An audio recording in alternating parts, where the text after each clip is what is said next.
Well, every single week across tipping websites, forums, and social media, you'll see tipsters and handicappers put up their picks with very little jeopardy. If they're wrong, it seldom matters to them. They'll still be churning out selections the following week and picking up a check from their paymasters. At most, and even this is rare, you might get some honest profit and loss figures. But this season, we are going to do something very different. Welcome along to Betting Weekly Extra Time European Edition. And this year, it is winner stays on. We've got a rotating cast of handicappers who will do battle against each other for the greater good, of course, of our viewers and listeners. And only the most profitable handicapper that week will be invited back for the following show. And then up steps another challenger. Stay on, get paid, make everyone some money. That's how it goes. There are some constants alongside myself, Dan Roebuck. Our senior handicapper, Steve Wyss, will be here to give us his picks and assess the two tipsters' selections who'll go head-to-head. Steve, something very different this year. Certainly is, Dan. Great to have you on the show as always. Rory, welcome. James, welcome. These shows are going to be focused on four main European leagues. French Liga, La Liga from Spain, Serie A when it resumes, and also we are going to be incorporating some Bundesliga, German Bundesliga picks. And I, now as the senior soccer handicapper on BetRivers, because we win team, will be providing picks from all those leagues across this season at various different points. Of course, a couple of them haven't yet kicked off. We've got some brilliant experts.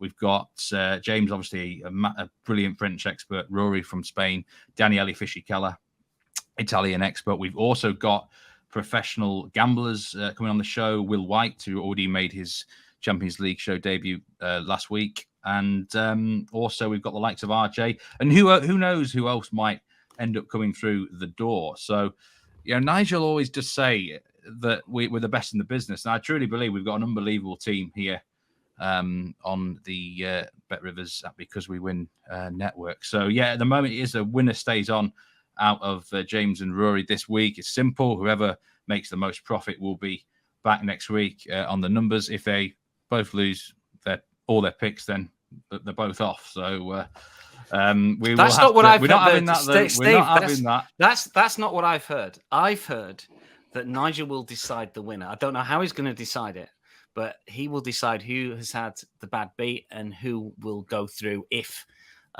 they are both identical records by way of profit or loss. So you'll have to take that one up with Nigel. I think he's then trying to put the decision on me, basically. So we shall see what happens. We'll see what happens.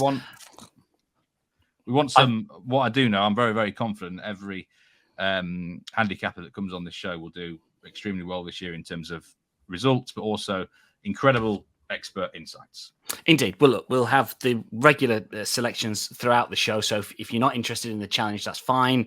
But if you are, it's an aside, and it's a little bit interesting, certainly, from the boys who will be challenging week in, week out. Our challengers, as Steve has suggested, and as you can see if you're watching this show, is James Eastham, French football expert, writer and scout. James, all good? Yes, all good, Dan. Great to be here. Very much looking forward to the start of the season, which in France, as we're filming now, is tomorrow night. We have the opening game in Ligue 1. 9 fixtures on the weekend in Ligue 1 this season rather than 10, because the league has reduced from 20 teams to 18 teams in the top flight in France this season. But there'll still be plenty of action this weekend and in the weeks ahead. Against Rory Barlow, Madrid-based editor of Football España. Rory, fit and firing ahead of this challenge and indeed your first picks of the season. Yeah, I'm not sure about fit. I was on a very, very early flight this morning, as I've been telling the boys, but I do hope to be firing, although I have been paired off with a fine sort of opposition in James here. But yeah, all good, Dan here, and looking forward to getting underway. Okay, so ahead of the challenge, we're going to get picks from Steve throughout the show, but because we've got a Friday night selection from Steve, we're going to go with Steve first. Obviously not part of the challenge, but let's face it, if our challengers start to beat Steve every week, we don't know what's going to happen with that senior handicapper role. Who knows? Steve, Friday night football here. It's Nice against Lille. You're going to kick us off with here. It's 3 p.m. Eastern time, and Lille are the favourites here at plus 140. Nice plus 190, with the draw up plus 245. Those are the match prices, but you've got a different angle in for our first selection of the show for the 23-24 season. Yeah, obviously everyone's on their toes, aren't they? On the because we win team this season. A bit of pressure here. Obviously, my record's going to be held up to scrutiny against a lot of very fine handicappers. No one's safe. Even you, Dan, maybe. Who knows? I don't pick, so I'm safe. Don't worry about that. Nigel's told me I'm on for the season. Go on. Yeah, the pick. First match of the round in French Liga. It's Nice against Lille. I'm going over 2.75 goals at plus 100. I think we could be on for some real fireworks on the South Coast here. I think the manager matchup is especially really exciting between Paulo Fonseca and newly appointed 34-year-old Nice boss Francesco Farioli, who, I mean, this is a little bit of a left field choice, I must say. I actually thought they would keep hold of Didier Digard, who did a really good job as interim boss last season. But they brought in the former Alanyaspor boss from Turkey. And he's known for being a past assistant manager under Roberto De Zerbi, the Brighton manager. And you know what De Zerbi's systems are like. You know the style of football you're going to get from there. So Nice are expected to be quite free-flowing. I could see them being involved in quite a few end-to-end contests this season. But crucially, he actually inherits a squad which I think suits that style of football. It's no secret for regular watchers of these shows how much of a big fan I am of Terem Moffi, the hotshot striker for Nice, but they've got a lot of other really good attacking quality players like Brahimi. In midfield, Kefram Turam is that he can get himself in some really good position to score goals. So I think we're going to see quite a proactive Nice this season. And then Lille, actually last year they had some brilliant metrics. They actually had, I think, that the most expected points in the whole league out of any team, even more than PSG. They had the second best expected goals in the league at 74, but they only actually scored 65. Remarkable that, considering they had the likes of Jonathan David up front for them, who scored 24 goals. But fundamentally, we just know this system creates a lot of chances. I think it could be real end-to-end football. The first match of a season in any league for me can go often one of two ways. Really tight, cagey, no one wants to lose, or both teams just go for it and want to put on a show in front of the cameras. So I like the goals. Over 2.75 at plus 100. For those who want to play it a little bit safer, you can take just over 2.5. But I will always go for a little bit more value on the extra goal line there.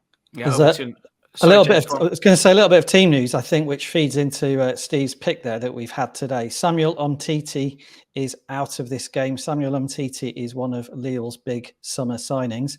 People might remember him from the France team that won the World Cup in 2018 as a first-choice starter in central defence, and he's been signed to be the main man at the back for Lille this season. He's out of this game, so that will make Lille more vulnerable up at the back and give Nice a better chance of scoring. And one player, very quickly, Dan, I wanted to flag up here, is a new signing for Lille, Håkon Haraldsson, who is a 20-year-old Iceland international that they signed from FC Copenhagen for £10 million this summer. Those of us that spend our summer watching pre-season friendlies on the internet will have noticed that Haraldsson has settled very, very quickly at Lille. It looks like he's going to be a really important player for them this season, and he's available at plus 600 to score this weekend. This is a guy who looks like he can score goals. So Håkon Haraldsson is the name they want to look out for Lille this season. Incidentally, just picking up on the goals, if you just want to go over 2.5, as Steve was suggesting, minus 122, a little bit more value with Steve's pick, and even a bigger price with James's first goal scorer lean in that game. So challenge is going to begin. Just a reminder, 2 picks each. Most profit wins it. It's James versus Rory. James, you're going to go first here. Paris Saint Germain against Lorient. This is a 3 p.m. Eastern kickoff on Saturday. Paris Saint-Germain, obviously very short here, minus 315. Lorient plus 750, draw plus 460.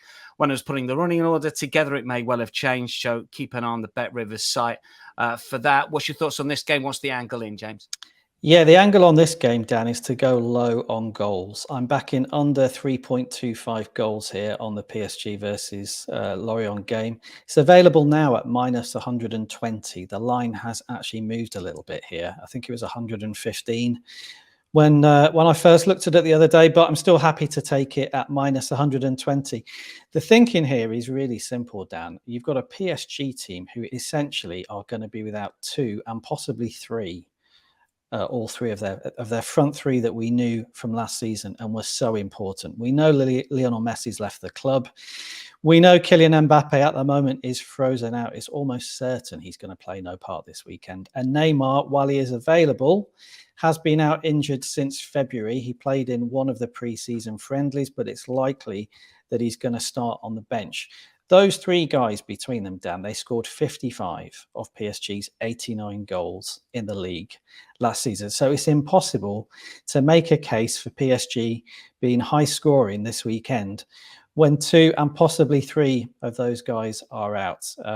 We know they've signed Gonçalo Ramos this week, the Portugal international striker. He might go straight into the starting lineup. We know Marco Asensio has arrived over the summer. He's likely to start as well. But whichever way you look at it, you can't really make a case here for Paris Saint-Germain being the exciting, free-scoring Paris Saint-Germain that we actually saw this time last year. Steve and I remember early on in the season, last time out, they started really strongly. They were scoring goals and getting some big wins. It's a totally different PSG team that is going into this season. It's far more likely to be one that struggles to score goals. And I think Lorient, looking at the opposition briefly, they're going to be set up, I think, to frustrate PSG here. We know they're going to use a back three. We know at the moment that all three members of their ideal back three are available for this game and likely to start. So it's going to be a difficult match for PSG. They go into the season with lots of question marks, both on and off the pitch, about how they're going to play, what the mood in the camp is like. And I just can't see them being the open, exciting, entertaining and free scoring side that we know they can be. So the pick here is under 3.25 goals. And as I say, Dan, it's available at minus 120. But getting paid out here, as long as there are 3 goals or fewer in the game, I think it's well worth taking. It seems counterintuitive, James, when it comes to Paris Saint-Germain. I looked at some numbers last night. If you backed under 2.5 goals in all of their home games last season, you made a profit. I mean, sometimes I watch them play and sometimes I commentate on them, and they can be quite pedestrian, even with their better players. When they take on a lesser light, it's like they are professional, but no more. Is that fair? Is that a trend for punters to look at, for bettors to look at? Yeah, I think that is fair, Dan. I looked at something similar with the trends last year, not so much under 2.5 goals, but if you'd taken the goal line and gone unders at whatever the goal line was close to evens, then you'd also have made a profit backing on under goals in all PSG games. And I think looking at the stats, I think 23 out of 38 PSG games last season had 3 goals or fewer in them. That's what we need this weekend on this pick to make a profit. So you're right, it can be counterintuitive. We all think of Mbappe and also Messi, obviously, last season. And the fact they can win 5-0, they had a 7-1 win against Lille last season, for example. They can do it. But you are right. If you look over the course of a season, it is often better to bet against what you probably think PSG are. And I think this weekend is certainly an opportunity to do that. Get Steve's thoughts on that in a second after we get Rory's pick, because we're going head to head for the European show this year. Similar theme as well, Rory, with your first pick out the gate here. This is Getafe against Barcelona. Barcelona are short at minus 182. Getafe plus 600. This is a Sunday game, 3:30 p.m. Eastern, with the draw up plus 310. Just talk us through your selection first and foremost here before we get into maybe one or two trend thoughts. What's your pick up against James's first selection? Yeah, the pick itself, similarly, league champions for a kind of more narrow win here. I've gone Barcelona plus under 3.5 goals. That comes back at plus 104.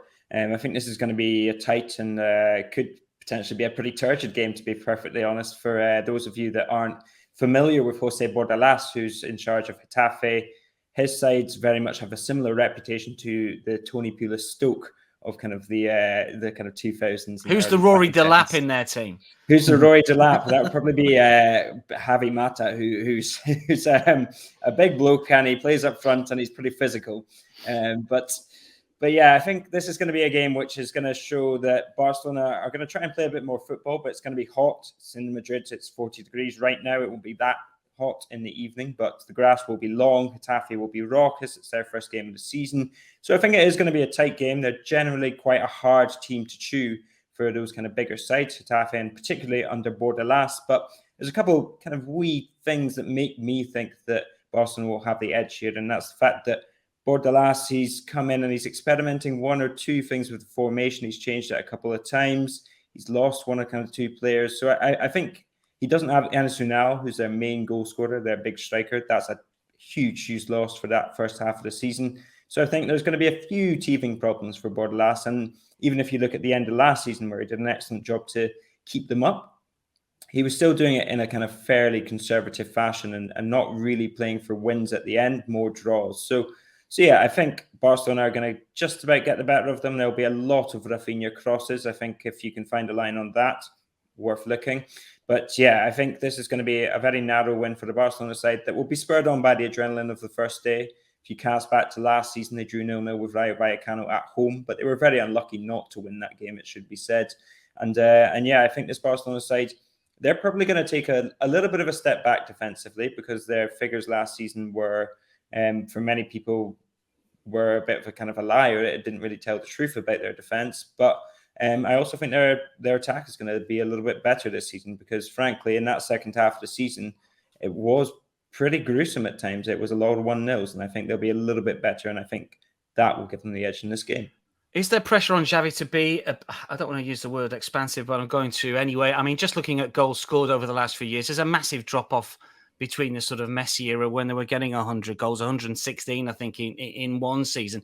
Is there pressure on him to play the way that you know the public expects, the people in charge, the president and so on expect? What is the thinking there? Because they were certainly not as good in front of goal if you just look at goals scored and those type of metrics last year. Yeah, certainly. I think there's obviously the expectation of the Barcelona way, which is a kind of malleable concept depending on who's in charge and which president is trying to promote himself. But this is going to be a side that I think they'll demand development more than anything else, because last season you saw those games that was very much reliant on Pedri, Lewandowski or Ousmane Dembele coming up with a bit of brilliance in terms of kind of beating a side tactically, in terms of kind of tearing apart a side. There was very little of that from Barcelona. So I think they probably won't expect kind of a Guardiola style. They won't expect them to be ripping teams to shreds every week, but they will expect them to kind of have mechanisms in place. They'll expect them to be doing more than kind of hanging on to those leads, and they'll expect them to be in control, which they weren't for a lot of the games last season. So more expansive, yes, a little bit, but I think there is still that kind of realization for Barcelona. And even though more will be expected because they've now won, and last season was simply about winning, there was nothing else. It was just win, get home, and that's that. So there'll be an expectation for more expansive football. But similarly, I think there's still a bit of an awareness that this is not a side that's complete in any way, and there's still holes in it. So Xavi, being Xavi, also gets a little bit of leeway. Steve, your thoughts on those picks out the gate? Well, this is why we have a variety of handicappers on the show, Dan, because if there's one area which I don't tend to bet much, is actually unders. I might have even talked with you about this before, actually. It's just bad things happen to me when I'm on unders. So I'm always a little bit wary. Whenever I see an under tipped, I get a little bit, my feeling is always a bit of dread. But, I mean, let's start with the PSG game. I really like James's angle in terms of the PSG part. But I tell you what, Lorient, a lot depends what version of Lorient come here, because they actually beat PSG 3-1 in this fixture last year. They should have beat them in the home match as well. Sometimes they can be quite attack-minded. So it all depends if they come with a defensive mentality. They might try and suck PSG into a bit of a shootout. So, but on the face of it, yeah, I think the value's there. I can't argue with Rory's under 3.5 angle. It looks like it should be a low-scoring game. Getafe, last year it was 0-0 in this fixture, and also 1-0 to Barcelona in the Camp Nou. I guess my only real doubt is it a Barcelona actually going to win? because they've struggled going to Getafe. I think that's the That'll pronunciation, do. isn't it? The last 3 seasons, they've really struggled at that particular venue and actually not scored a goal there in the last 3 games. So, but that's why I like the creativity, because if you're just going to take Barcelona straight on the nose, what was it, -200, was it? That's not really, it's no real value. So that's why I like the addition of the bet. So I can't fault the boys with the actual line of thinking. Just one very quick for James and Rory here. We were discussing on the Premier League show about how many minutes of added on time going to go up. We're expecting 10, 11, 12, 13, 14, 15 minutes for unders bettors. It could be an absolute nightmare. What's the situation in Spain and France? James, do you know if it's going to change? Are we going to get World Cup situations in Liga? Yeah, we are going to get them, Dan. The referees body in France have been very vocal this week. I think from what I can see, they've held a sit-down interview with all the media to explain what the situation is in France. The short answer is they're expecting to have similar amounts of injury time as we saw at the World Cup. One of the quotes that came out from one of the referee chiefs was 12 or 13 minutes of injury time is a possibility. That's what he said. So you're right. You're making me nervous now about the pick, actually, Dan, because it's a fair point. I think both first half and second half we could be running late, and we'll see how it plays out. There's a few other things in France which have come out about the handball and various things, which I'm sure we'll touch on as regards the refereeing directives as the season goes on. But for now, that is the main one. Yes, we are almost certainly going to see a lot more injury time in games in France this season. Rory, same in Spain? Yeah, pretty much the same story. I think they were talking about a minute for a goal, which is a lot to be adding on, especially if you get kind of 3 or 4 goals. But yeah, last season we saw quite a few games running into the 100 minutes mark, and I expect that to be more of the case this season. And one thing that does make me curious is they keep talking about kind of shortening games and how attention spans are dropping, and yet adding 15 minutes onto them. So yeah, one food for thought. I'd have the stop clock, me, all day long. Where I'd like futsal, like basket. I'd have to, anyway. Let's get Steve's second pick of the show. Steve, this is Saturday morning Eastern time, 11 a.m. What do you like here in Liga? Yeah, this is quite a depressing pick for me personally. As you can see behind me there is a shirt, a Marseille shirt, and I'm fully transparent. People who are regular watchers know I am a Marseille man, but I was extremely disappointed with them in the Champions League qualifier in midweek against Panathinaikos. They lost that 1-0. Just extends their absolute miserable record in Europe. It's quite appalling. But I was halfway through that game, and immediately I decided I'm going to bet against Marseille this weekend.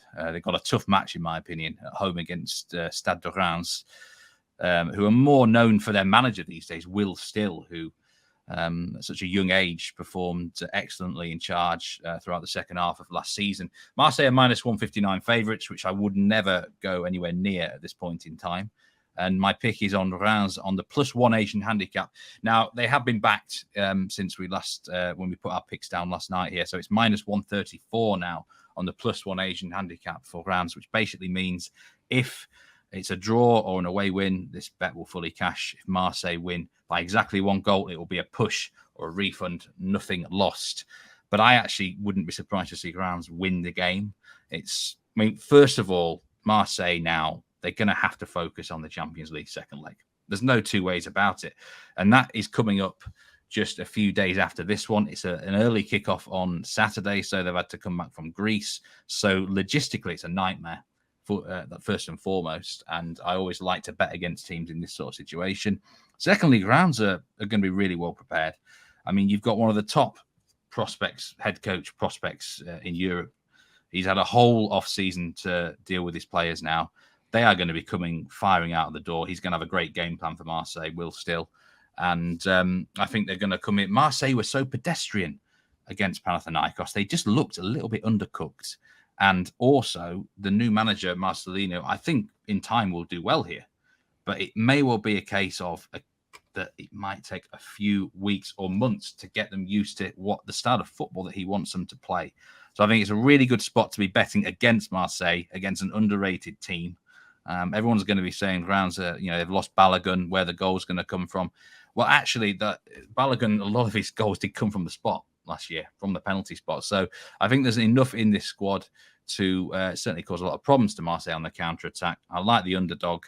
I'll play it safe on the +1 Asian handicap, but I wouldn't want to put off anyone taking grounds on the nose at +425. James, was opposing Marseille potentially one of your bets? Yes, it was. They were terrible, I thought, against Panathinaikos. It was, for us French football fans, it was an infuriating performance. It's absolutely crucial for that club that they get into the Champions League group stage. They were poor, 1-0 down from the first leg. Steve's absolutely right. There is massive pressure now on Marseille for that second leg. It doesn't mean they'll write this game off, but it's going to be pretty close to it, to be honest, because that Panathinaikos game is absolutely massive.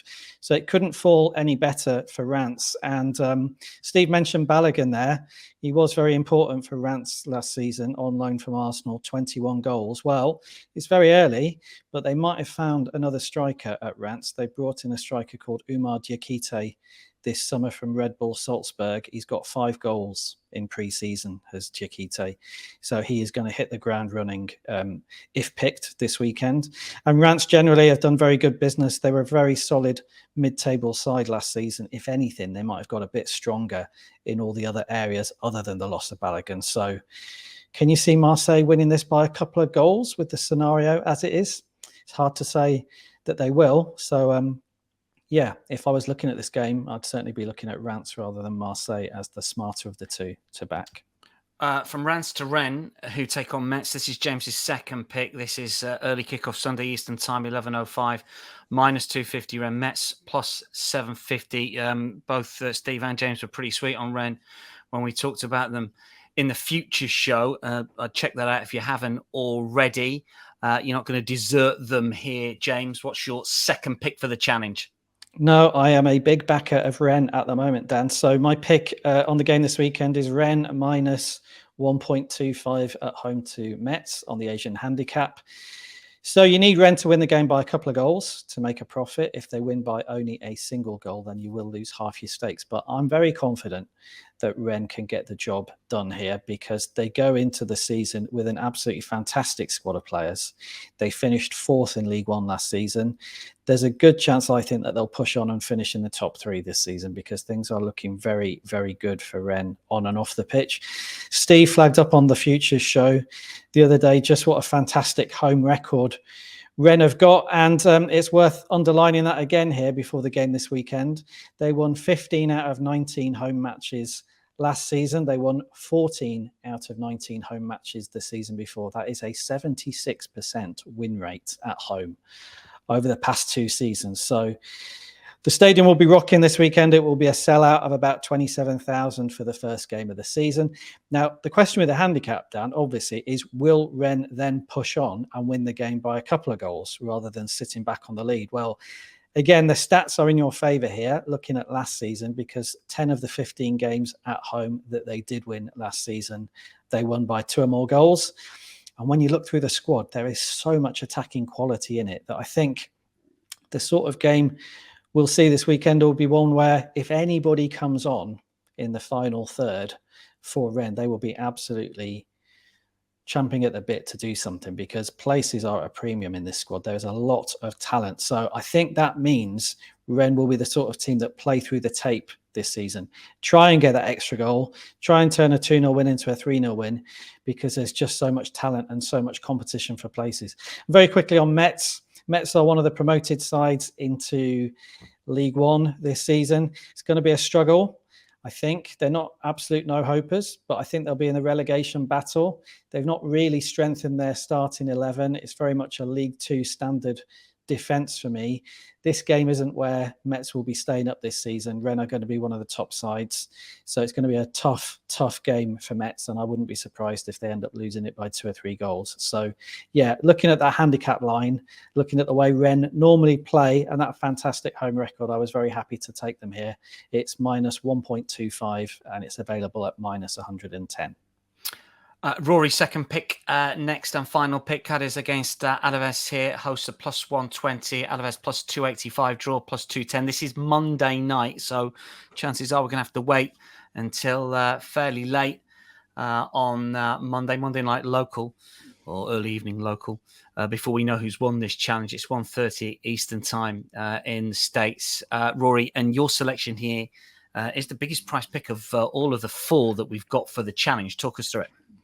Yeah, Cadiz at home plus 120, pretty straight down the middle here. But I don't really buy it with Alves. I don't really understand what their kind of thinking is or how they intend to stay in the division. I mean, we've spoken before, Dan, quite some time ago, but when Alves were last in the division, I mentioned the fact that their owners are actually more interested in the basketball team in Vitoria-Gasteiz, which is where they're from. So a lot of their investment goes towards that as opposed to towards the football team. And I think you can see that their kind of star attacking recruit was supposed to be Giovanni Simeone, Diego's son, but he has since broken his leg and it's going to be out for months and months. So looking at kind of their threats, I mean, Luis Rioja is kind of the star of the show. He's a winger. He gets goals. He gets assists. He's very good. But up front, they had Ace Libre came in. He scored 6-7 goals. Musa Sila scored 6-7 goals. They're not a team that scores a lot in the Segunda, and I don't expect them to be a team that scores a lot in Primera.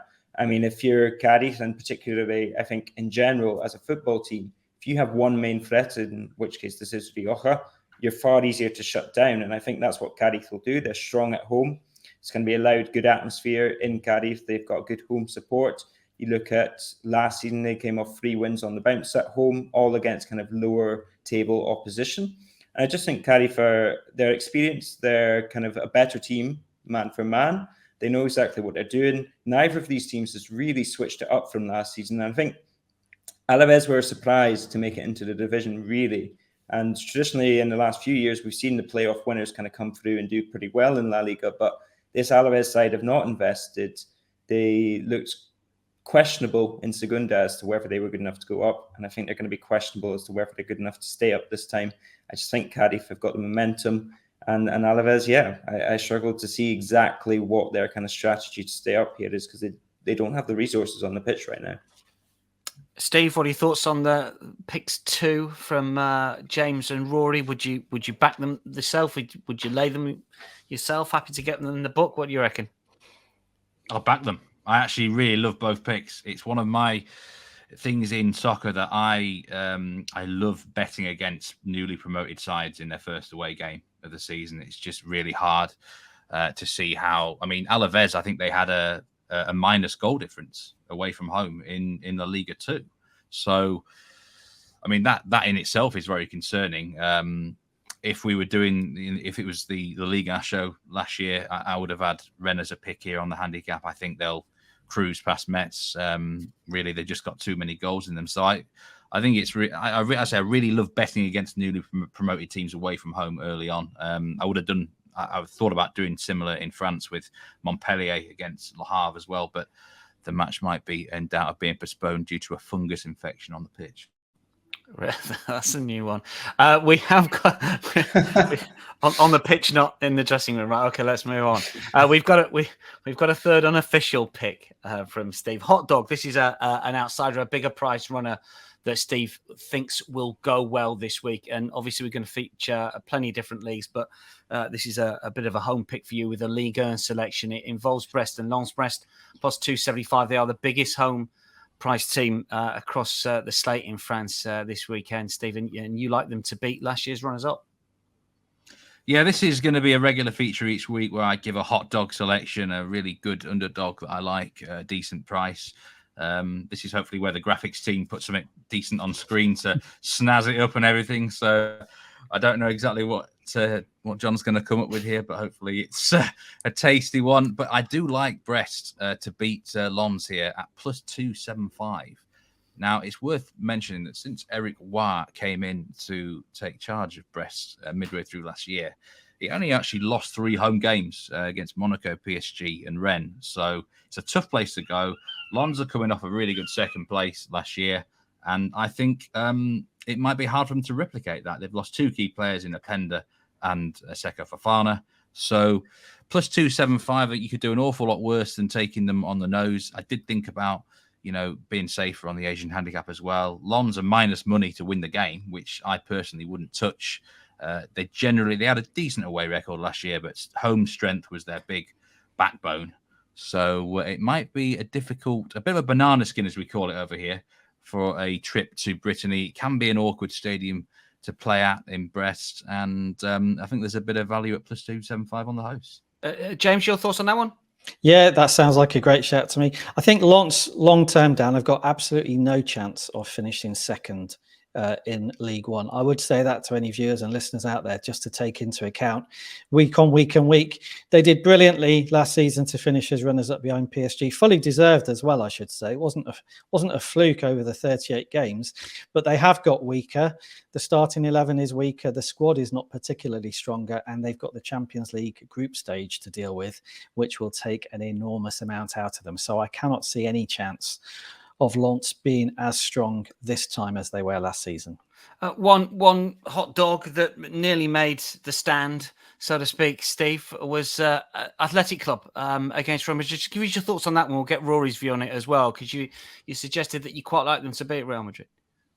I did, yeah. I was looking obviously at both these leagues for a good underdog this week, and I do think that it's a tough place to go again. We all know there's certain venues in the whole of Europe which no one wants to travel to, and this stadium's going to be rocking, isn't it? In Bilbao, plus 250 the home team, straight on the nose. Real Madrid are plus 114. I know there'll be a lot of bettors. There'll be a lot of people who pump one for yeah. Plus money Real Madrid is just like it's a magnet for bettors, isn't it? Yeah.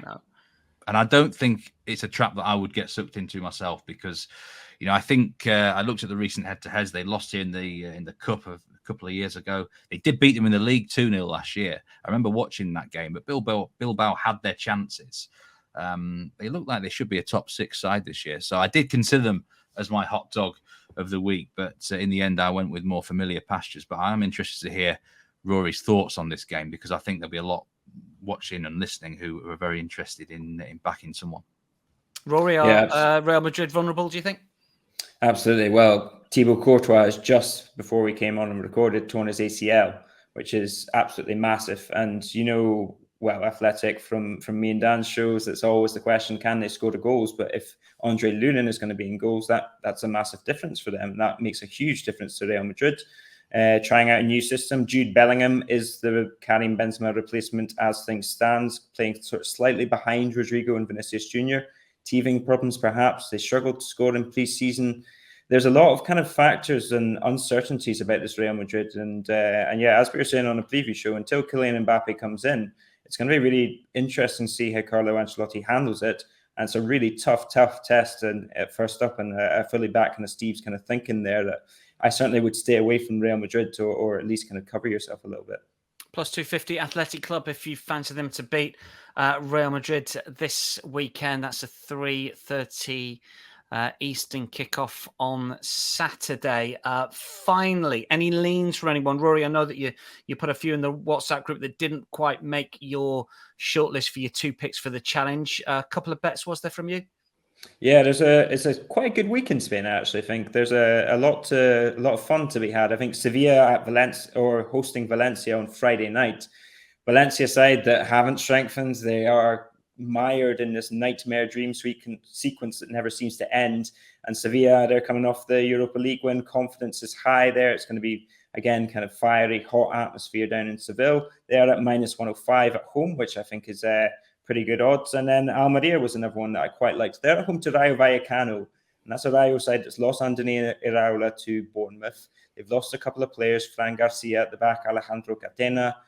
Frequently over the last couple of seasons, they've really struggled away from home, and it's an Almeria side that continue to strengthen, continue to spend that Middle Eastern money that they have behind them. It's not quite in the same league as the likes of PSG or something, but they do have a little bit of money behind them. And so yeah, I think that's quite nice. Almeria plus 145 at home to Rayo is quite a nice one as well. James, anything from you that our listeners, viewers should watch out for this weekend? Yes, Strasbourg-Lyon is worth looking at, Dan. Strasbourg are the underdogs here. I think they should be the favourites. So I'd be very interested in backing them on the Asian handicap with a 0-goal start at minus 106. The thinking here very quickly, Lyon's goalkeeper is out, Anthony Lopez. And their best centre-back, Luke, is on his way to Red Bull Leipzig, we think, at the moment. So they're going to be without two key players at the back. And Lyon were dreadful in pre-season. They're probably the worst set of performances of any League One team in pre-season. You can always have the argument, does it make any difference how things go in pre-season? It stops mattering the minute they step on the pitch, they say. But certainly form, if you want to consider pre-season at Lyon, is terrible. So I'd be looking at Strasbourg as the underdogs in this game, I think. Good stuff. Steve, anything we've missed off from your list over the weekend that you will be punting, or are we done and dusted with your selections and leans? Well, what I'll say, Dan, is I'm disappointed so far that the Bet Rivers are not offering any card markets in France, because I kind of crushed it last year with my selections. So I'm hoping in future weeks that we're going to get some card markets at the time of recording. In terms of another lean, I was looking at Montpellier to beat Le Havre. I think it's going to be a really low-scoring game. 1-0 or 2-0 Montpellier could be very likely. It's going to be hot weather. That's another thing. Do check the weather forecast for matches anywhere in Europe this coming weekend, because there's some really hot venues that could lead to lower scoring games. It could lead to some higher scoring games where defenders get very tired. But yeah, Montpellier would be one I would look at, but there is a bit of a problem with their pitch, like I said there. It might even get risk of being called off. So we'll leave it there. I can confirm it is obscenely hot in Madrid. So in Spain, it's going to be warm. It is a challenge, of course, this week. So either Rory or James will be coming back. Let's just remind everyone of the picks. James, give us your two selections again. This is official for the head-to-head challenge with Rory. Which two bets you're putting up? Yes, the first one, Dan, is on the PSG versus Lorient game, and it's under 3.25 goals at minus 120 at the time of recording. You're so honest with that as well. You could have nicked a little bit there. Anyway, go on. Made a mistake there. And the other one is Rennes at home to Metz. It's minus 1.25 on the Asian handicap, and the price there, I think, is minus 110. Rory, your picks. Yep, Getafe are going to be beaten by Barcelona under 3.5 goals in my view, plus 104 for that one. And Cadiz to give Alves a warm welcome down in Andalusia, plus 120 for the home win for Cadiz there. My high school maths tells me that if all selections are successful, then Rory will win the challenge. Steve, who do you think is going to win the challenge? Well, that's why Rory at the moment probably has to be the favourites if we were pricing this up ourselves, because if both of his picks win, then he wins the challenge. Or if the guys go 1-1 each, Rory wins the challenge. So that he would have to be my prediction. But I will always have faith in the crew. I think all four picks win. I thought you were going to say have faith in James because of your League and love him from last year. I thought that was James was sensational last year, and he's not a man you would want to be betting against. But it's in Rory's hands. It's in Rory's hands with the prices. I was about to say, and James, we talked about this off air ahead of the futures. Like, what sort of tactics do we employ? And you suggest to me, look, I'm just gonna back what I normally back.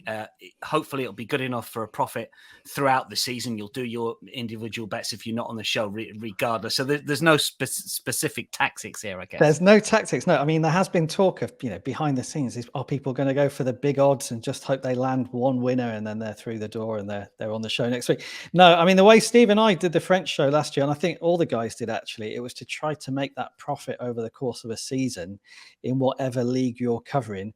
I'm just going to carry on and try and do the same thing, and then you kind of hope that at least some of the weeks you come out on top. So yeah, we'll see how it goes. Maybe there'll be tactical changes during the season, who knows? But for the moment, it's fairly straightforward, I think. Rory, you did go for 2+ money picks here. Was that on your mind when you were looking for selection? Honestly, no, but I think James has got the right idea in the fact that you have to play your own game without letting anything else into your head. But I thought, Spain had just really quite good odds for me this week, so I was tempted in by them, and let's see if I've taken the bait. Steve, James, Rory, thanks for your company. Good luck to both. We'll be keeping score throughout, and we will declare the winner as soon as the tips are all done, or indeed it's mathematically impossible for one to catch the other.